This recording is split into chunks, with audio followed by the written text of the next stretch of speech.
আমি প্রথমে কবি সিকান্দার আবু জাফরের ২১শে ফেব্রুয়ারি কবিতাটি পাঠ করছি। দেশের মানুষ একটি দণ্ডে একাত্ম হয়েছিল, স্নায়ু গ্রন্থিতে পাঁজরে পেশিতে মেখে নিয়েছিল একটি অঙ্গীকার।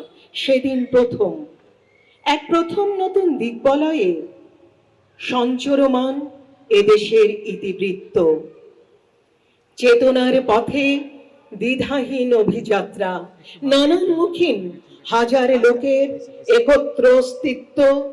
২১শে ফেব্রুয়ারি অতন্দ্রতাতে বিবেক বিদ্ধ স্বার্থপরায়ণের পাতা ঝরার শব্দে চকিত, দুর্ভাবনায় লেখা ২১শে ফেব্রুয়ারি।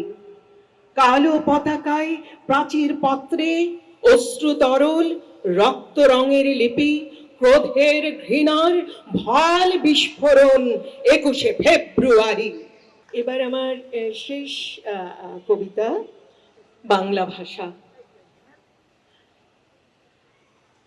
বাংলা ভাষা, আমাদের বাংলা ভাষা গভীর প্রাণে জড়িয়ে আছে এই ভাষারই ভালোবাসা। ধানের খেতে পাটের খেতে মিষ্টি সুরের আভাস পেতে এই ভাষারই চরণ ধ্বনি মাটির বুকে জাগায় আসা। ক্ষেত মজুরের ক্লান্তি জুড়ে এই ভাষারই সান্ত্বনা।